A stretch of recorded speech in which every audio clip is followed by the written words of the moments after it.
Please subscribe to our channel, and for latest update, click on the bell icon. Hello everybody, I'm Dr. Andeline, and today I'm going to talk to you about problem-solving ability.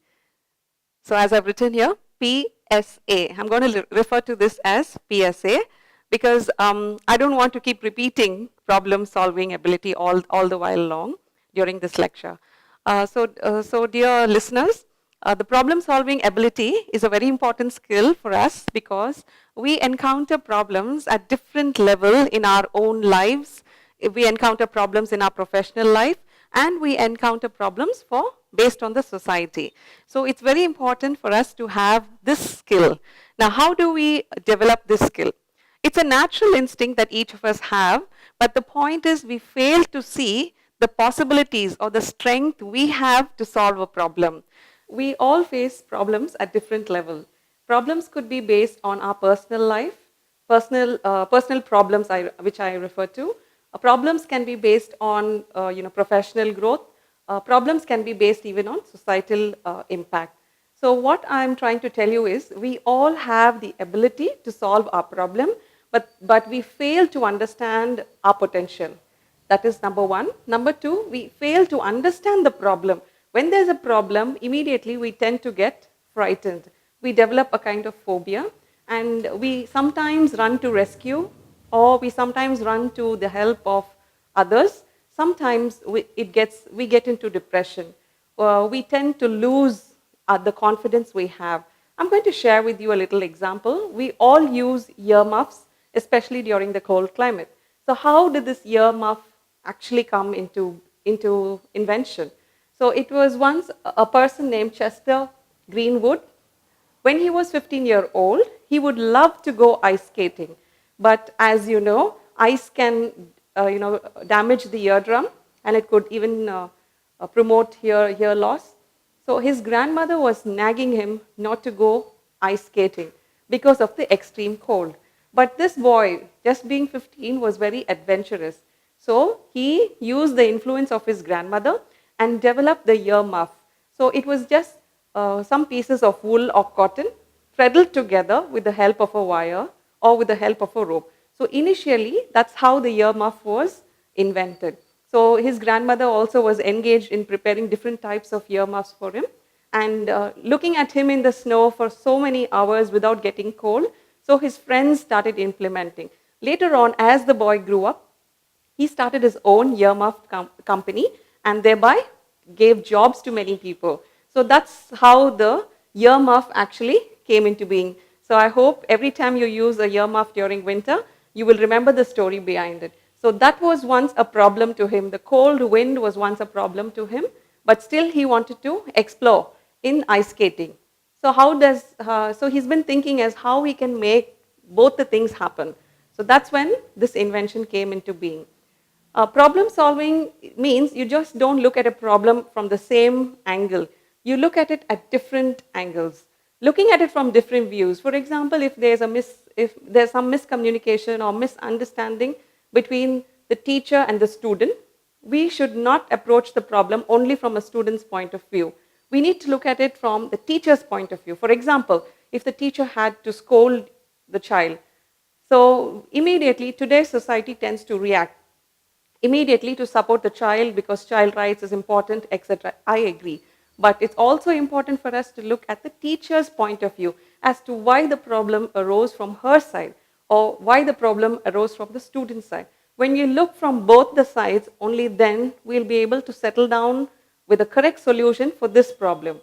Most often, nowadays, the teachers are not given the right acknowledgement in terms of when they correct the children for behavior. And as a result, it is all being overlooked, and that's when these children grow to be citizens, they fail to deliver certain duties as basic citizens. So always when there's a problem, instead of rushing to conclusion, let us look at the problem from different points of view, understand as to why it has happened, and then look at the solution. Now, I'm also going to share with you one more puzzle. It was quite interesting. You can see I've drawn 9 dots. So the question to you is, you could also try this puzzle. Just make the dots as how I have done it, one below the other. The question is, draw 3 straight lines without retracing and without lifting your pen from the paper. I repeat, draw 3 straight lines without retracing and without lifting your pen from the paper. So the normal way which we would look, this is a cakewalk, I'm sure. So the normal way would be to just connect these dots, 1, 2, 3. Or the other way would be to connect this side. So it's going to be 1, 2, 3, right? And we can also think of different other innovative solutions.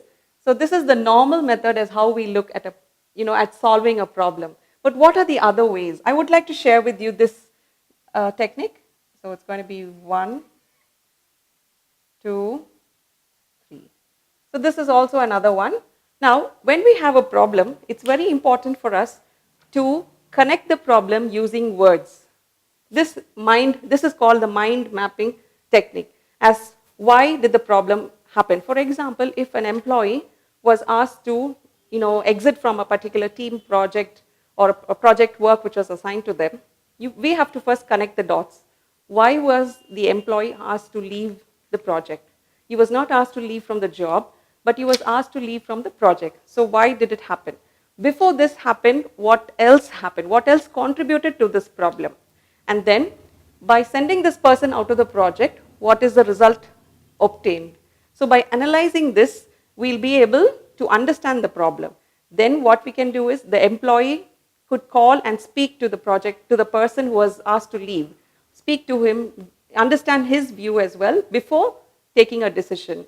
And the positive way would be to recommend him to serve on another project instead of just calling him out and telling him you need to exit from this because we are not happy with the turnout. So sometimes things happen like that.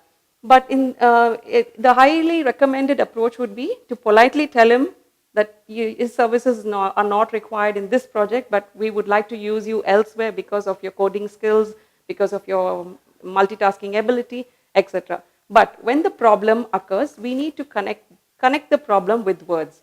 Sometimes we are not very good at connecting with words. We are very good at using pictures. So that's when rich pictures come into mind. You connect the pictures, like scenario 1, keeping the same example in mind. Why was the person asked to leave the project? What happened before that? Did he come late for the assignments? Or did he not go and do the survey? Or did the results produced by him were not validated? Something must have happened. So try to create the picture with proper evidence. Then you look at really what happened. What was the decision made by the company? The next picture would be who has actually taken the matter to the company person or to the boss, immediate boss. So you try to connect the picture. You try to understand if there was some ego playing up between the three or between the two of them. Then we call them out and allow them to speak. When they speak, you're picturizing what they say. And through that, we can develop a solution. Some of the important points is never be satisfied with one solution. If you have a problem and say a child is often wanting to go to toilet and she goes and asks the teacher multiple times in a day to be excused to use the washroom. So the solution which the teacher may decide is call the parent and just tell the parent your child has this urinary problem. So you need to sort it out and then bring her to school and send the child away. This can be one, which I think is quite a practical solution, but not on a humanitarian basis. Number 2, the teacher can take a little extra effort and ask the child to be seated near the door or nearer to her chair, so that when the child needs to leave the classroom, the student can just signal the teacher and leave without disturbing the rest of the class. So this can be another method. Now, the other method would be to have some maid in the toilet to just ensure that the child is safe, because multiple times of usage, anything is likely to happen. So this example, the other next step would be to ask the parents to immediately go in for a treatment. This is just an example of a little problem which I personally encountered as a teacher. Well, we all have different levels of problem. I would recommend you to first recognize the problem. If there's a problem, we tend to ignore it. We tend not to see it.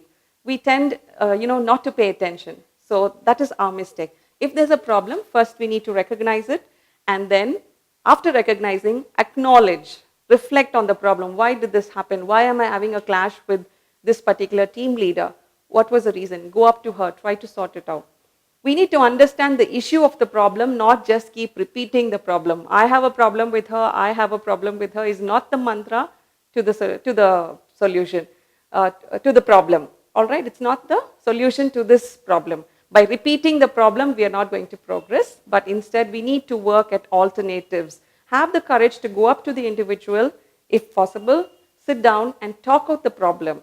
Also, you can get the help of counselors because we have so many counseling services available. We have counselors in our own homes. So our parents, our grandparents, our cousins, our siblings, anybody could be a counselor depending on our situation. We need to share, we need to open up. Today there's a lot of suicidal tendencies because the PSA is absent, problem solving ability. So this is where people fail to discuss, they fail to get help and they think that suicidal is the only solution. No, in fact, they create more problems for people around them. One is the loss of life. Number two is the loss of all the efforts of the parent. Number three, your contribution to the society, your contribution to your family is lost. So let us not look at suicidal tendencies. Whatever be the problem, let us utilize the source of meditation, the source of counseling, the source of reflecting on our own behavior. And let us also look at complementary skills. Yes, I have a problem in public speaking, but I'm good at this, I'm good at that, I'm good at reading, I'm good at talking to friends of, who belong to the same who belong to the same category as me. So let us look at our strength, utilize our strength to overcome the problem. Because in recruitment, problem solving skill is a very important skill. Like for example, in most of the competitive exams, they pose a lot of questions to the candidate, hoping that they're able to test the problem solving ability of the individual before they actually take them on recruitment, take them on for the work. So when we fail to have problem solving ability, we become a problem to ourselves, we become a problem to the management or to the organization. And by being so, we become of no use. So even the employees, even when you're getting an admission to some institution, they look at your problem solving abilities, whether you are a survivor or you are going to keep complaining all the time. So as I said earlier, the best way is to have a good idea, is to have lots of ideas. To this one problem, you first write down all the possible ideas. From that, you analyze which is the best idea. If required, you can get the support of your friends or colleagues. And if you look at it as a problem, it will remain as a problem. Always remember the story of the earmuff, which was once a problem and today has become an invention, has become an employment, it has made history, it has become a motivational story for people like us. So, dear friends, I wish you to develop the PSA skill for your successful employment.